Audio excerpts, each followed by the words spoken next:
এই যে দেখুন, এটা কিন্তু ব্যারিকেড মাছ নয়, এটা হচ্ছে অরিজিনাল দেশি পুকুরে চাষ করা সিলভার মাছ। দেখেন, একটা মাছ 8 কেজি পরিমাণ, 8 কেজি 200, অর্থাৎ প্রায় 10 কেজির কাছাকাছি বলা যায়।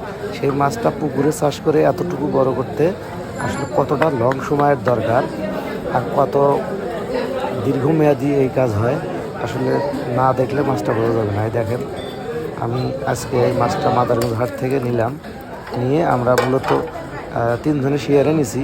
এই দেখেন, আসলে আমি মাছটা পছন্দ করছি, কিন্তু মানুষ পাচ্ছিলাম না, বিদায় আধা ঘন্টা ধরে খোঁজাখুঁজি করি, 2 জন মানুষ ম্যানেজ করে তারপরে মাছটা মূলত কাটা পড়লো। এখন 3 ভাগ করে এখন তারপরে প্রসেস করা হবে। এই দেখেন, মানে মাছটা কিন্তু মূলত বোঝা যাচ্ছে না এইভাবে। এখন আসলে কিন্তু একদম 8 কেজি 200 গ্রাম, তবে এই যে কাটা হচ্ছে দেখেন, এখন সুন্দরভাবে কাটতেছে। মাছটা কাটায় কিন্তু 100 টাকা, বুঝছেন। আসলে মাদারগঞ্জ হাটে এত বড় মাছ ওঠে সেটা সবাই জানে, অনেক বড় বড় মাছ ওঠে।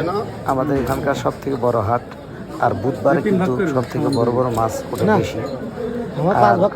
আসলে এই মাছগুলো মূলত ছোট ফ্যামিলির জন্য না, যাদের বাড়িতে ফ্রিজ আছে এবং বড় পরিবার, তারাই মূলত এই মাছগুলো মানে ক্রয় করে। তবে আমি ব্যাচেলর মানুষ হলেও পারলাম নেই, এখন বাবা মা সহ খেয়ে বাকিটা হয়তো পরে খাবে, আমি চলে যাবো ঢাকায়।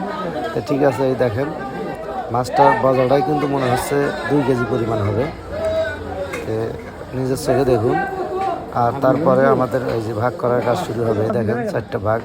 দেখেন, ঠিক আছে, সবাই ভালো থাকবেন।